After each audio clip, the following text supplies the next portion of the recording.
কারণ প্রাইভেট একটা না, তারা ভুলে যাচ্ছে যে ঢাকা ইউনিভার্সিটি একটা। প্রাইভেট এখন 114টা ইউনিভার্সিটি আছে। যখন পাবলিক ইউনিভার্সিটি দাঁড়ানোর সাহস পায়নি তখন প্রাইভেট দাঁড়াইছে। আমাদের অপরাধ মেবি এটাই যে আমরা বেসরকারি বিশ্ববিদ্যালয়ের স্টুডেন্ট, আমরা রাজনীতি করি না, আমরা রাজনৈতিক মতাদর্শে বিশ্বাসী না, আমরা দেশ সেবায় বিশ্বাসী। এটা হচ্ছে আমাদের সবচেয়ে বড় এলিগেশন আমাদের উপর। আমরা যদি রাজনৈতিক মতাদর্শে বিশ্বাসী হতাম হয়তো বা আমাদের সবার এখানে জায়গা হতো, আমরা হয়তো বা কাউকে গিয়ে একটু চাটতাম, কার সাথে গিয়ে একটু লেয়াজো করতাম, তাহলে হচ্ছে আমরাও জায়গা পেতাম। আমার পার্সোনাল ওপিনিয়ন এটা, সবারটা আমি জানি না।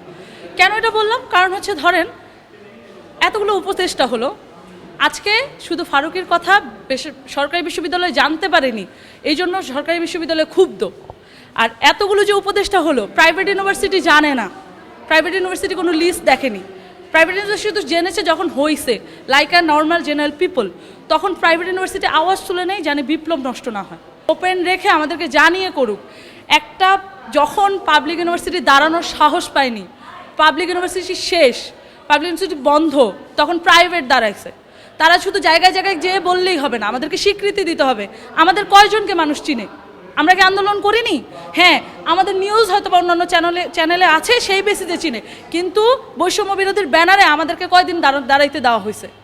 আপনি যদি বলেন আপনি যাদেরকে চিনেন বা আপনি যাদেরকে জানেন তাদের থ্রুতে আপনি হচ্ছে একটা জায়গায় বসবেন, তাহলে এটা হতে পারে না।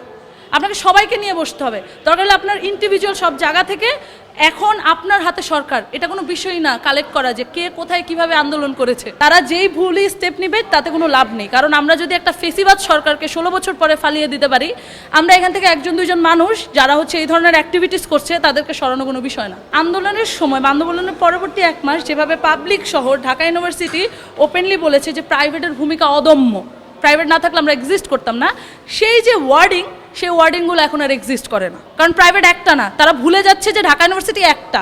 প্রাইভেট এখন ঢাকার মধ্যে 100 প্লাস আছে, ঢাকা এবং ঢাকার বাইরে 134টা আর 114টা ইউনিভার্সিটি আছে।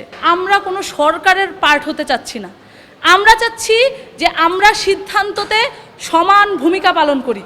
আমাদেরকে সেই প্ল্যাটফর্ম দেওয়া হোক যে তারা যতটুকু বলতে পারবে যে হ্যাঁ এটা রাইট এটা রং, আমাদেরকে অতটুকু প্ল্যাটফর্ম দেওয়া হবে। আমি এখনও বলছি, বেসরকারি বিশ্ববিদ্যালয়ের স্টুডেন্টরা কোনো স্টেক চায় না, তারা উপদেষ্টা হতে চায় না, তারা প্রধানমন্ত্রী হতে চায় না, তারা কোনো নির্বাহী হতে চায় না।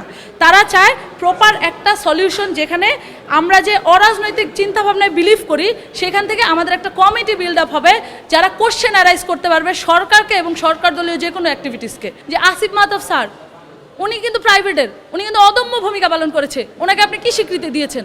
তাহলে তো আপনিও ওই সেম জিনিস করতেছেন যেটা প্রিভিয়াসলি মানুষজন করেছে। এই জায়গায় কি আপনার থাকতে হবে না? ফ্যাসিবাদ বলবো না, কারণ ফ্যাসিবাদটা জিনিসটা এরকম ছিল যে আমরা কথাই বলতে পারিনি, এখন আমরা বলতে পারছি। অতএব আমাদের সরকার হয়তো বা গঠন প্রণালীতে সমস্যা আছে, সেটা আরেকটু স্মুথ করতে হবে আমাদের।